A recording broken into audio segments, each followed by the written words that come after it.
Okay, तो question number 51 से start करते हैं, पार्ट 2। क्वेश्चन नंबर 51 है, consider the following statements with reference to Paris Club. Paris Club की बात करनी है। It is an informal group of creator nation who aim to find out workable solution to the payment problem faced by debtor nation. बिल्कुल सही है। India is a permanent member of the group. No, India is not the part of the Paris Club. So first correct है, second incorrect है। हमसे correct पूछा गया है, correct क्या जगह वन ओनली। देखो, पेरिस क्लब क्यों बनाया गया? जो क्रिएटर नेशन जो पैसा दे रहा है ना, an informal group of creator nation जो पैसा दे रहा है, who aim to find out workable solution to the payment problem face by debtor nation. भाई सपोज श्रीलंका को पैसा दे दिया और श्रीलंका वापस पैसा नहीं कर रहा है, तो उस प्रॉब्लम को सॉल्व करने के लिए पेरिस क्लब बनाया गया था। सो फर्स्ट 51st का हो जाएगा ए। 52nd नंबर क्वेश्चन है, consider the following statements with reference to intermediate range nuclear force treaty. Intermediate range nuclear force treaty की बात करनी है। It is a United Nation administered arm control treaty. ये जो है यूनाइटेड नेशन एडमिनिस्टर्ड है क्या? नहीं, ये जो ट्रीटी है intermediate range nuclear force treaty है, वो यूएस और रशिया के बीच में है। ये यूएस और रशिया के बीच में है। तो फर्स्ट इज इनकरेक्ट, हमसे इनकरेक्ट पूछा गया है। सेकेंड है, the treaty band all ballistic missile, cruise missile, air और सी लॉन्च मिसाइल। ठीक है ना, ये जो है ये एयर और सी लॉन्च, ठीक है। ये तो एयर ये लैंड टू लैंड मिसाइल्स को ये क्या करता है? बैन करता है। ये लैंड टू लैंड मिसाइल्स को बैन करता है, एयर टू सी मिसाइल्स को बैन नहीं करता। सो this is also incorrect. Air से जो मिसाइल सी में दागे आते हैं, फिर सी से जो लैंड में दागे आते हैं, उन मिसाइल्स को ये बैन नहीं करता। ये ऐसे मिसाइल्स को बैन करता है जो कि कहाँ से कहाँ दागे जा रहे हैं, लैंड से लैंड दागे जा रहे हैं। So first is incorrect, second is incorrect. India is the party to treaty. नहीं भाई, ये इंडिया इसका पार्ट ही नहीं है, रशिया और यूएस के बीच में है। सो थर्ड इज इनकरेक्ट। हमसे इनकरेक्ट पूछा है तो इनकरेक्ट हो जाएगा डी 1 2 3। क्वेश्चन नंबर 53 है, consider the following statements with reference to Singapore Convention on mediation. हमको बात करनी है सिंगापुर कन्वेंशन ऑन मीडिएशन की। क्वेश्चन फर्स्ट स्टेटमेंट है, the United Nation general Assembly adopted this convention. जो सिंगापुर कन्वेंशन ऑन मीडिएशन है, क्या इसको यूनाइटेड नेशन जनरल असेंबली ने एडप्ट किया था? देखते हैं। स्टेटमेंट नंबर 2 है, it will not apply to international settlement agreement that are concluded in the course of judicial proceedings which are enforceable as a court judgment. India approved the signing of the convention in July 2019. So first statement बिल्कुल सही है। जो Singapore Convention on mediation है उसको United Nation general Assembly ने इसको adopt किया था। So first is correct. Important question है, चीज़ें दी है, ये मिस हो जाती है बट यहाँ पे मिस नहीं होगा। क्वेश्चन नंबर स्टेटमेंट नंबर 2 है, it will not apply to international settlement agreement that are concluded in the course of judicial proceedings which are enforceable as a court judgment. बिल्कुल सही है। ये किस पे अप्लाई नहीं होता? जो सिंगापुर कन्वेंशन है वो उस इंटरनेशनल एग्रीमेंट पे, ठीक है ना। It not apply to international settlement agreement, ये सही है। Second is correct. India approve the signing of the convention July 2019। बिल्कुल सही है। जो सिंगापुर कन्वेंशन है, इंडिया ने इसको क्या किया था? अप्रूव किया था 2019 के अंदर। करेक्ट हमसे पूछा गया, करेक्ट किया जाएगा डी 1 2 3।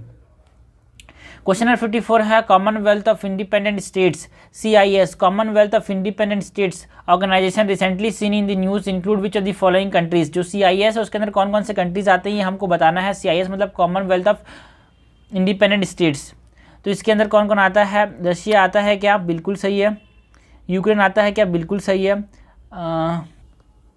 अर्मेनिया है, बिल्कुल सही है। बट देखो इसमें क्या है, उससे बेहतर है हमको पता होना चाहिए कॉमनवेल्थ ऑफ इंडिपेंडेंट स्टेट्स के अंदर जॉर्जिया नहीं आता। Georgia is not the part of Commonwealth of Independent states. तो जॉर्जिया नहीं होगा। जॉर्जिया को मैंने एलिमिनेट कर दिया, तो फोर्थ जहाँ है वो आंसर नहीं होगा। तो यहाँ फोर्थ तो ये आंसर नहीं होगा, यहाँ फोर्थ तो ये आंसर नहीं होगा, यहाँ फोर्थ तो ये आंसर नहीं होगा। आंसर क्या आ जाएगा? सी। मतलब जो रशिया है, यूक्रेन है, आर्मेनिया है, अजरबैजान है, मोल्डोवा है, this are the part of Commonwealth of Independent States. और भी है बट जॉर्जिया नहीं है। क्वेश्चन नंबर 55 है, consider the following statements regarding international commission of jurist. ICJ की बात करनी है, इंटरनेशनल कमीशन ऑफ जूरिस्ट की बात करनी है। It is an inter governmental human right organisation. क्या ये इंटर गवर्नमेंटल ऑर्गेनाइजेशन है? नहीं, ये एक नॉन गवर्नमेंटल ऑर्गेनाइजेशन है। So first is incorrect. And it was formed in 1992। No, it is formed in 1952। ठीक है, so this is incorrect. It consist of eminent personalities like senior जज, attorneys, academics who work to develop national and international human rights standards. So this is correct. हमसे correct पूछा है, cut जाएगा B3 only. 56 in the context of ethnic and territorial conflict often seen in the news, the Nagorno-Karabakh region is cause of dispute between the following countries. तो किसी को भी एक genuine aspirant है, उसको ये तो किसी कुछ ना पता, उसको जरूर पता होगा भाई नगर्नो काराबाख आर्मेनिया और अजरबैजान के बीच में। इतना न्यूज़ में आने के बाद तो जो पागल ही है जिसको पता ना हो। सो नगोर्नो कराबाख जो है वो आर्मेनिया और अजरबैजान के बीच में कॉन्फ्लिक्ट टेरिटरियल है, टेरिटरी का एक कॉन्फ्लिक्टेड टेरिटरी है।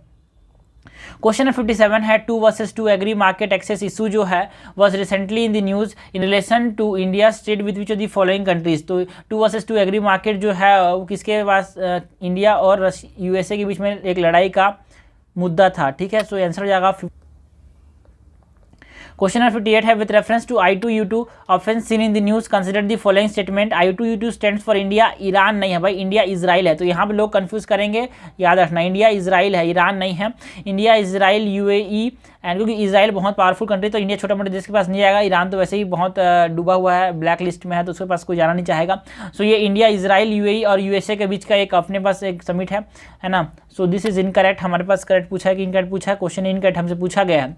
It is also refers to as West Asian Quad, बिल्कुल सी ईस्ट एशियन क्वाड तो पता ही, जिसमें इंडिया है, जापान है, ऑस्ट्रेलिया है और USA है। बट वेस्ट एशियन क्वाड किसको बोलते हैं, I2U2 को बोलते हैं। थर्ड है the group exclusively aim to increase military coordination amongst the member. देखो फर्स्ट इनकरेक्ट है तो सेकंड तो हमारे पास होगा नहीं, बिकॉज सेकंड इज करेक्ट। तो आंसर क्या हो जाएगा 1 and 3 बिगियर्स एंड 3 इज इनकरेक्ट, ऐसे कर सकते हैं हम। 59 है recently India and Nordic countries second India's Nordic summit was held at Copenhagen, which of the following does not represent the Nordic region. ठीक है, नॉर्डिक रीजन को कौन नहीं आता है ना, एस्टोनिया नहीं आता भाई। एस्टोनिया कहाँ पे है, एस्टोनिया अपने पास रशिया की तरफ है, सो ये नॉर्डिक कंट्रीज के अंदर नहीं आता। सो ये तो हो जाएगा। क्वेश्चन नंबर 60 है with reference to Indian ocean rim association consider the following statement. IORA की बात करना है, इंडियन ओशियन रिम एसोसिएशन की बात करनी है। It is an intergovernmental organisation establish post 2004 tsunami in Indian ocean. नहीं, आयोरा तो पहले बन चुका था, ये 1997 में बना था। So first is incorrect. अगर हमसे करेक्ट पूछा है फर्स्ट इज इनकरेक्ट तो हमने इसको एलिमिनेट कर दिया, इसको एलिमिनेट कर दिया, इसको एलिमिनेट कर दिया, आंसर क्या बचा 2 only. It aim to promote free flow of goods service investment and technology, बिल्कुल सही है। China is the member of the organisation, no. IORA का Indian ocean rim association rim में तो आता नहीं, China is not the part of IORA. Question number 61 है new strategy. तो बहुत इंपॉर्टेंट है, इसका लगा लेना कि क्वेश्चन आएगा ही आएगा। न्यू स्ट्रैटेजी से क्वेश्चन छप चुका है, बिकॉज इतना न्यूज़ में आने के बाद कैसे नहीं पूछेगा यूपीएससी, इतना आसान क्वेश्चन पूछता है। आसान क्वेश्चन नहीं पूछेगा तो कौन सॉल्व करेगा यार। सो न्यू स्ट्रैटेजी किसके किसके बीच में था, new strategy between USA and Russia. New strategy something that is mention in new sometime that is mention in new strategy to which of the following countries, it is between USA and Russia. Question number 62 है with reference to India ASEAN relationship consider the following statement. India began formal engagement with ASEAN in 1992 as a sectoral dialogue partner, बिल्कुल सही है। India and ASEAN are working on a bilateral trade and investment agreement to have a free trade agreement by the year 2023। गलत बात है, because India और ASEAN country के बीच में पहले से ही फ्री ट्रेड एग्रीमेंट एग्जिस्ट करता है। So this is incorrect. तो हमसे करेक्ट पूछा है, करेक्ट हो जाएगा 1 ओनली। क्वेश्चन नंबर 63 है with reference to Normandy format recently seen in the news consider the following statement. हमको बात करनी है नॉर्मेडी फॉर्मेट की। It is an informal forum that was set up by France, Germany, USA नहीं है भाई, Russia है और यूक्रेन है। इसमें USA पार्ट नहीं है नॉर्मेडी फ्रेमवर्क का। तो हमसे करेक्ट पूछा तो 1 तो होगा नहीं, सो बोथ तो होने वाला नहीं है, 1 नहीं होने वाला। आंसर हो सकता है B या फिर D। It aim to discuss the representation owned by each the reparation owned by each countries to developing and least developed countries involved in the World War II। तो ये रशिया यूक्रेन जो war हुआ था उसके सुलझाने के लिए, Russia Ukraine war हुआ था ना, इसको सुलझाने के लिए हमारे पास नॉर्मेडी फ्रेमवर्क को लाया गया था। ठीक है, नॉट बिटवीन वर्ल्ड वॉर 2। तो वर्ल्ड वॉर 2 से इसका कोई लेना नहीं है। So this is incorrect. तो हमारे पास ये भी इनकरेक्ट हो जाएगा। तो हमारे पास आंसर क्या हो जाएगा, neither 1 nor 2 is correct. Question number 64 है with reference to BRICS frequently seen in the news consider the following statement. The first BRICS summit was held in India. No, first BRICS summit कहाँ हुआ था, पहली बात तो Russia में हुआ था, where South Africa was accepted as a full member. दूसरी बात तो साउथ अफ्रीका जो है 2010 में एज ए फुल मेंबर इसको एक्सेप्ट किया गया था, जो ब्राज़ील में हुआ था। So first is incorrect. During the 6th BRICS summit on Brazil 2014 leaders signed the agreement establishing the Asia's Infrastructure Development Bank। No, जो न्यू इंफ्रास्ट्रक्चर बैंक है न्यू डेवलपमेंट बैंक NDB को बनाया गया था। ठीक है ना, NDB was established in the 2014 summit of BRICS. So this is incorrect. तो हमसे करेक्ट पूछा है, करेक्ट कोई सा भी नहीं है यहाँ पे। क्वेश्चन नंबर 65 है, recently in the news giving to amplify earth action, giving to amplify earth action, giving to amplify earth action is an initiative of which of the following organisation, giving to amplify earth action is an initiative of which of the following organisation. ये world economic forum का एक initiative है। Consider the following countries, China, Indonesia, Malaysia, Laos, Thailand, Bangladesh. Which of the above have land border with India's north eastern neighbors Myanmar. ठीक है, तो Myanmar के साथ यहाँ पे किसका किसका बॉर्डर है भाई? इंडोनेशिया तो वैसे बात आयरन कंट्री तो उसका होगा नहीं, मलेशिया का भी नहीं होगा। 2 3 हटा दो, 2 3 हटा दो, 2 3 हटा दो, आंसर क्या बचा? 1 4 5 6। ओके, तो पता सही क्या पता है, सही पता लगाने से आंसर में ये कि गलत पता लगाना, जल्दी आंसर तक पहुंचते हैं। तो 67 है, consider the following statements with reference to South Asian association for regional cooperation. SAARC की बात करनी है, सार्क करेंसी स्वयं फ्रेमवर्क की, South Asian association for regional cooperation SAARC currency swap framework की बात करनी है, जो कि रिसेंटली न्यूज में था। It provide a backstop line of funding for short term foreign exchange liquidity requirement. बिल्कुल सही है, short term foreign exchange liquidity requirement अगर चाहिए तो उसके लिए सार्क करेंसी स्वयं फ्रेमवर्क काम करता है। Withdrawal can only be made, okay, can made in rupee only. देखो यहाँ पे ओनली, एक्सेप्ट, ऑलवेज, नेवर, ये जो एक्सट्रीम वर्ड्स होते हैं वहाँ पे गलत होने के चांसेस, और यहाँ पे ये गलत ही है भाई। आप इसको जो सार्क कंट्रीज में चलता है उस पर कर सकते हो, मतलब यूएस डॉलर में कर सकते हो, यूरो में कर सकते हो, इंडियन डॉलर में भी, इंडियन रुपी में भी कर सकते हो। करेक्ट पूछा तो दिस इज इनकरेक्ट, करेक्ट हो जाएगा 1 ओनली ए। क्वेश्चन नंबर 68 है, कंसिडर दी फॉलोइंग पेयर्स। कुछ रीजन्स दिए हैं और कौन सी कंट्री में हमको बताना है।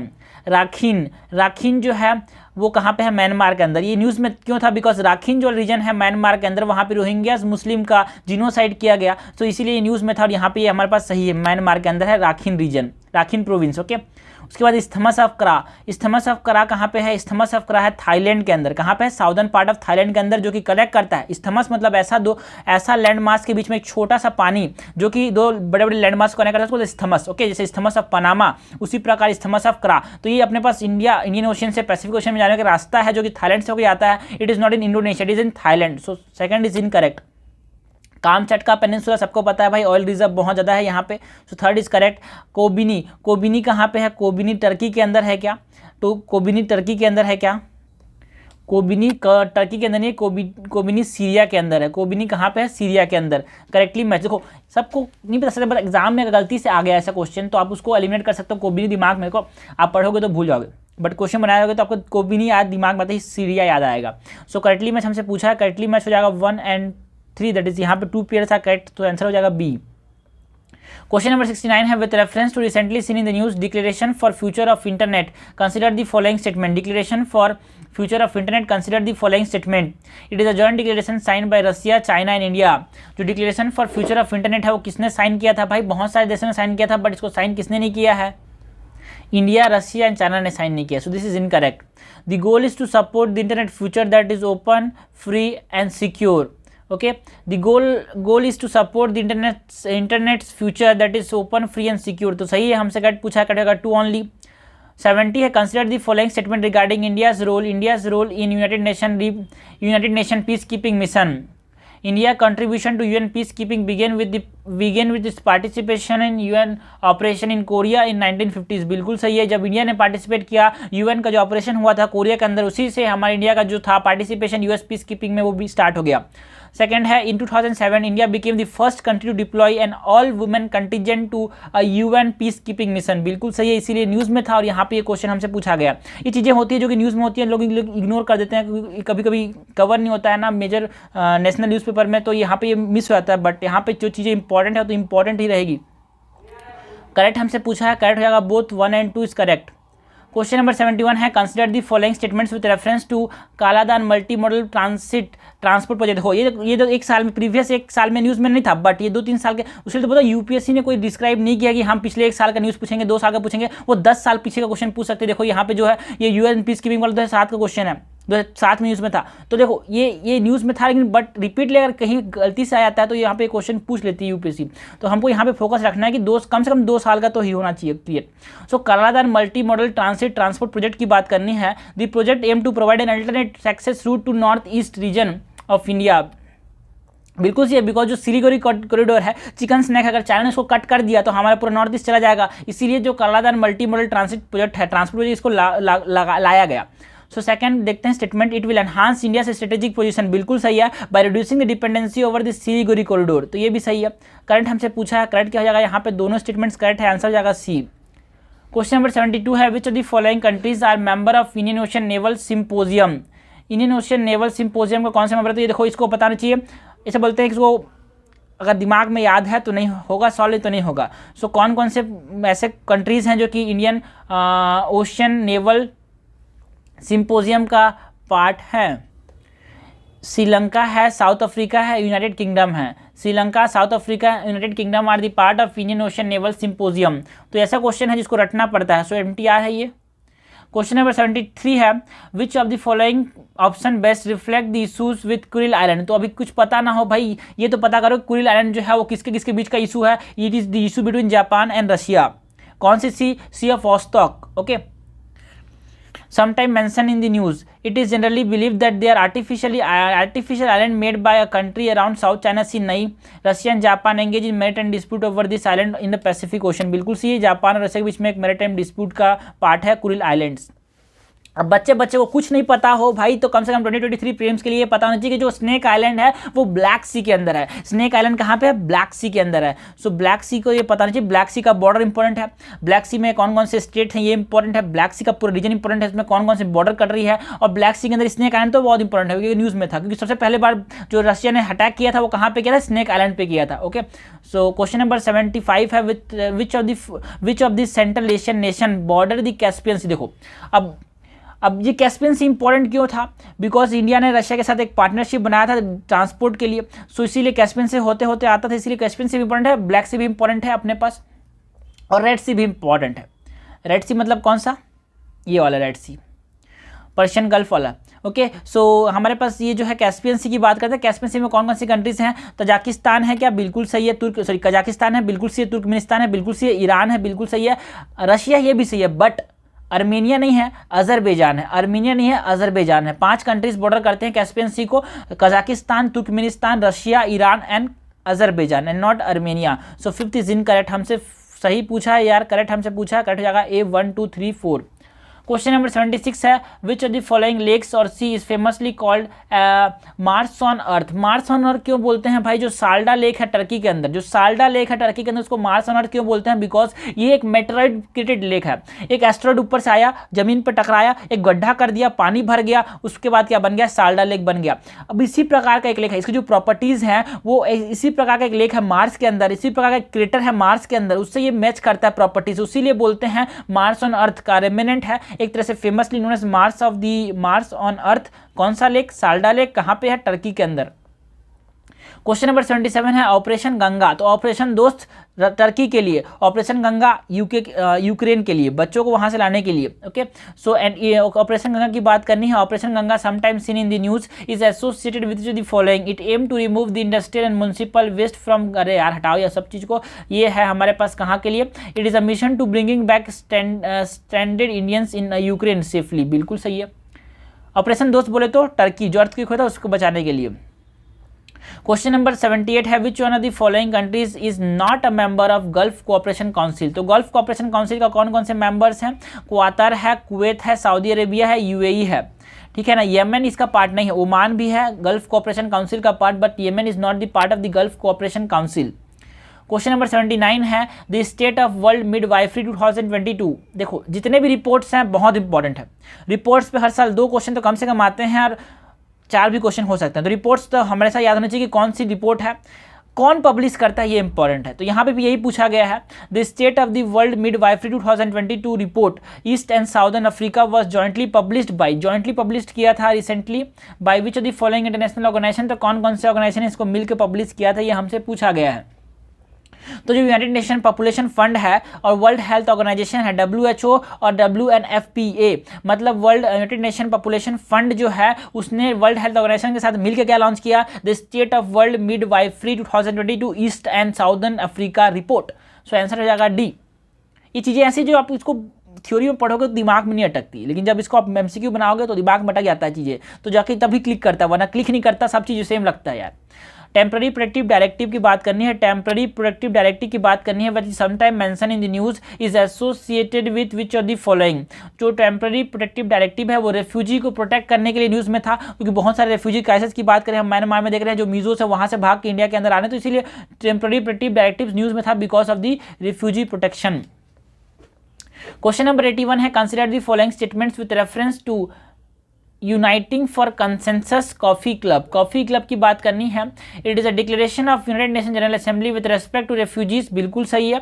ये यूनाइटेड नेशन जनरल असेंबली का डिस्कशन है रेफ्यूजीज के लिए, बिल्कुल सही है। India is one of the founding member of the coffee club, no. और ये पहला स्टेटमेंट भी गलत है because it is not by UNG, it is UNSC, that is United Nation security council के रेस्पेक्ट में ये डिक्लेरेशन आया था, नॉट यूएनजीए के रेस्पेक्ट में ये डिक्लेरेशन आया था। So second is incorrect, first is incorrect. हमसे करेक्ट पूछा है, करेक्ट हो जाएगा neither one not two. Question number 82 है Al Mohed Al Hindi. Al Mohed Al Hindi often seen in news is related to. Al Mohed Al Hindi जो था वो news में था because it is a first naval exercise. किसके किसके बीच में? इंडिया और सऊदी अरेबिया के बीच में फर्स्ट नेवल एक्सरसाइज है Al Mohed Al Hindi. So answer हो जाएगा ए। क्वेश्चन नंबर 83 है consider the following statements with reference to international solar alliance. तो बहुत ज़्यादा न्यूज़ में था, किसी को ऐसा कुछ ना भाई कुछ ना पता हो तो कम से कम इंटरनेशनल सोलर अलायंस तो पता होना चाहिए। Countries that are not located between tropic of cancer and Capricorn can also join the alliance, बिल्कुल सी। मेनली तो tropic of cancer tropic of Capricorn के बीच में था, बट उसके बाहर वाले भी ज्वाइन कर सकते हैं। So this is correct. Solar facility set up to attract private investment in under served market, बिल्कुल सही है यार। तो इनकरेक्ट हमसे पूछा है, neither one not two is correct, so incorrect. Question number 84 है which among the following countries is not a member of United Nation commission on the status of women. तो United Nation commission on status of the women का कौन part नहीं है? Iran part नहीं है, Saudi Arabia part है, Rwanda भी part है, म्यांमार भी पार्ट है, but Iran is not the part of United Nation commission on status of women. Now question number 85 है which one of the following is the main aim of Macolin convention. Macolin convention news में था because it ये बात करता है preventing match fixing in sports की। So 86 number question है consider the following statements with reference to international atomic energy agency sometimes seen in the news. It was established as a response to nuclear disaster in Chernobyl 1986। ये पहले से बन गया 1950s में बना यार ये। It is responsible for enforcing plans with international nuclear non proliferation agreement. Correct है, करेक्ट होगा B2 ओनली। क्वेश्चन नंबर 87 है consider the following statements with reference to group of friends forum launch recently. तो group of friends forum जो था वो भी news में था, इसलिए क्वेश्चन हमारे पूछा। तो ये चीज़ें जो है वो मैगजीन्स में मिस हो जाती है, बट यहाँ पे आपको कंफर्म करना पड़ेगा क्योंकि कहाँ से क्वेश्चन है कोई नहीं आता। सो ग्रुप ऑफ फ्रेंड्स फोरम जो है launch recently, it was launch during the India's presidency of UNSC। बिल्कुल से जब इंडिया प्रेसिडेंट था पिछले साल अगस्त 2022 में, जब वो इंडिया प्रेसिडेंट था, नहीं जब तालिबान आया था तब था वो प्रेसिडेंट, ठीक है ना। सो उसके बाद हमारे पास ये न्यूज़ में था, इसीलिए तो उस समय लॉन्च किया था group of friends forum. So this is correct. All the nation of the BBIN Bangladesh, Bhutan, India, Nepal along with Egypt, France, Morocco are co chair of the group of friends. Bhutan इसका पार्ट नहीं है, बाकी सब लोग इसका पार्ट है ना। तो Bhutan is not the part of the group of friends. तो हमसे करेक्ट पूछा है, करेक्ट क्या हो जाएगा यहाँ पे? करेक्ट हो जाएगा यहाँ पे वन ओनली ए हो जाएगा आंसर। क्वेश्चन नंबर 88 है consider the following statements with regarding consider the following statement regarding United Nation economic and social council. इकोसॉक की बात करनी है। It was established by United Nation charter in 1945, बिल्कुल सही है। It coordinate the work of UN specialized agencies and issues policy recommendation to the UN system and to met states to member states. हमसे इनका पूछा है यार दोनों, ये भी करेक्ट है, ये भी करेक्ट है। So neither one not two is incorrect. 89 number question है consider the following statements with reference to collective security treaty organization CSTO की बात करनी है। कलेक्टिव सिक्योरिटी ट्रीटी ऑर्गेनाइजेशन की बात करनी है। Organisation prioritise military means The organization prioritize military means over political means in ensuring international peace। बिल्कुल सही है यार। अरे भाई रुक जा गलत है, घुमा दिया गया। मिलिट्री मीन्स को ज़्यादा ये पॉपुलराइज करता है कि पॉलिटिकल मीन्स को। तो जो कलेक्टिव सिक्योरिटी ट्रीटी ऑर्गेनाइजेशन है वो पॉलिटिकल मीन्स को ज़्यादा प्रायोरिटाइज करता है as compare to military means. So first is incorrect. All former Soviet union countries are its member. देखो जहाँ पे भी एक्सट्रीम वर्ड्स आ जाएंगे, all, always, never, except, chances है कि 99% वो गलत हो, और यहाँ पे ये गलत ही है। तुक्का भी लगाओ तो गलत ही कर दो यार, गलत ही मानते जाओ। कभी कभी जहाँ पे वो गलत ना हो ना, और वाला सेट उसी को याद रखना, बाकी सब जगह इनकरेक्ट है। वो करेक्ट हमसे पूछा गया है, करेक्ट तो कोई सा भी नहीं, तो one not two is correct. Question number 90 है recently seen in the news Singapore declaration call for which of the following measures. Singapore declaration किसके बारे में था? Promote measure to promote education for all, measure to increase women participation in labour force. बिल्कुल सही है, जो Singapore declaration था वो एक मेजर की बात करता है जिसमें हम क्या कर सके, वुमेन पार्टिसिपेशन को बढ़ा सके, कहाँ पे? लेबर फोर्स के अंदर। क्वेश्चन नंबर 91 है with reference to United Nation human right council UNHRC की बात करनी है। Consider the following statement, the member of the council serve for a term of 3 years and are not eligible for immediate reelection. गलत है भाई, they are eligible for immediate election but 3 बार उसने serve कर लिया, 3 बार tenure उसने कर लिया है, 3-3 साल 3-3 साल 3-3 साल मतलब 9 साल, उसके बाद उसको क्या नहीं कर सकते, हम अपॉइंट नहीं कर सकते फिर से। सो ये बोल रहे हैं कि 3 साल करने के बाद उसको फिर से अपॉइंट कर सकते हैं क्या? ये बोल रहे हैं नहीं कर सकते, बिल्कुल कर सकते हैं यार, not more than 2 times। Okay, so this is incorrect. हमारे पास क्वेश्चन स्टेटमेंट नंबर 2 क्या बोलता है? The universal periodic review of UNHRC examine the human right record of all UN member states. बिल्कुल सही है, तो हमसे करेक्ट पूछा गया, करेक्ट होगा 2 ओनली। क्वेश्चन नंबर 92 है with reference to currency monitoring list of the United States of America recently in the news consider the following statement, an economy with a significant bilateral trade surplus with the USA is placed in this list। बिल्कुल सही है, India is the part of the currency monitoring list 2022। नहीं, पहले India part था 2 साल के लिए, उसको हटा दिया गया, इसलिए न्यूज़ में था, यहाँ पे हमसे ये क्वेश्चन पूछा गया है, करेक्ट पूछा है, करेक्ट क्या हो जाएगा यहाँ पे 1 ओनली। क्वेश्चन नंबर 93 है with reference to appellate body of the world trade organization. Appellate body की बात करनी है WTO की, इनकरेक्ट हमसे पूछा गया है। Its report are not binding on the dispute settlement body. बिल्कुल सही है, it is a first stage of the WTO dispute settlement body. नहीं, अपेलेंट बॉडी फर्स्ट स्टेज नहीं है, so this is incorrect. First stage क्या होता है भाई? फर्स्ट स्टेज होता है कंसल्टेशन। फर्स्ट स्टेज में क्या होता है? Consultation. It can impose sanction on non compliance of its ruling. No भाई, सैंक्शन नहीं इम्पोज कर सकता है appellate body. It required a quorum to adjudicate upon dispute. बिल्कुल सी, एक मिनिमम रिक्वायरमेंट इतने % होने चाहिए, एक कोरम की जरूरत पड़ती है। करेक्ट हमसे पूछा है, मतलब इनकरेक्ट कौन कौन से हैं इसमें से? 2 और 3 इज इनकरेक्ट, आंसर हो जाएगा C। India has सिस्ता border dispute with, किसी को कुछ ना पता हो तो पता करें, नेपाल के बीच में है सिस्ता border dispute. Consider the following statement with reference to Raisina Dialogue 2022 recently seen in the news. It is an annual conference on geopolitics and geoeconomics addressing issues faced by global community. Yes, it is hosted by the Center Policy of नहीं, it is hosted by the Center for Policy Research. No, इसको host किसने? इसको host किया था observer research foundation, ORF। Observer research foundation ने ministry of external affairs के साथ मिलके इसको लॉन्च किया था, है ना, इसको रायसीना डायलॉग को। तो सेंटर फॉर पॉलिसी रिसर्च इसके अंदर नहीं आता है ना, ऑब्जर्वर रिसर्च फोरम आता है। सो इनकरेक्ट हम करेक्ट पूछा है, करेक्ट हो जाएगा 1 ओनली, A हो जाएगा करेक्ट। क्वेश्चन 96 है consider the following statements with reference to soft power diplomacy frequently seen in the news. It is the ability of a country to influence other countries through appeal and attraction using non coercive measures. बिल्कुल सही है। According to Brand Finance Global Soft Power Index 2022, India ranked ahead of China in soft power diplomacy. गलत बात है भाई, China की rank जो है सॉफ्ट पावर डिप्लोमेसी में वो 3rd मानी गई है इस रिपोर्ट के हिसाब से, और इंडिया की रैंक 28 मानी गई है। सो सेकंड इज इनकरेक्ट, हमसे करेक्ट पूछा गया, करेक्ट हो जाएगा 1 ओनली। क्वेश्चन नंबर 97 है with reference to international crime police organisation. तो ये इंटरपोल की बात कर रहा है। Consider the following statements, it is an inter governmental organisation which help police force in all member countries to better coordinate their action. बिल्कुल सही है। Member states are obliged to comply with the demands of general secretariat of the organisation. ये देखो, oblige, compile, comply, obliged, तो extreme word है, absolute word है, तो गलत होने के चांसेस है, यहाँ पे गलत ही है, करेक्ट हमसे पूछा, करेक्ट होगा 1 ओनली। 98 है with reference to geopolitical grouping, the term Lusophone world. Lusophone world क्यों था? लुसफोन वर्ल्ड मतलब ऐसा वर्ल्ड जहाँ पे पोर्तुगीज बोला जाता है। So group of countries where Portuguese is spoken is called as Lusophone world. News में था इसलिए क्वेश्चन पूछा गया था। छोटी छोटी चीज़ें पूछ जाती है यार, पता नहीं चलता कहाँ से पूछ लिया क्वेश्चन। क्वेश्चन नंबर 99 है with reference to summit for democracy recently seen in the news, consider the following. It is an initiative of the United Nation secretary general. नहीं भाई, ये तो यूएसए का एक इनिशिएटिव है, यूएसए प्रेसिडेंट का एक इनिशिएटिव है। सेकेंड है election commission of India is leading the cohort for election integrity, cohort on election integrity as a follow on to the first summit for democracy. Cohort of election integrity India led कर रहा है, correct answer हो जाएगा 2 only. Question number 100 है consider the following statements with reference to Bucharest 9। जो Bucharest 9 है उसके बारे में बताना है। It is a group of 9 NATO Not Atlantic Treaty Organization countries in the Eastern Europe that became part of US-led military alliance after the end of the Cold War, बिल्कुल सही है. All member of B9 are part of European Union, ये भी सही है.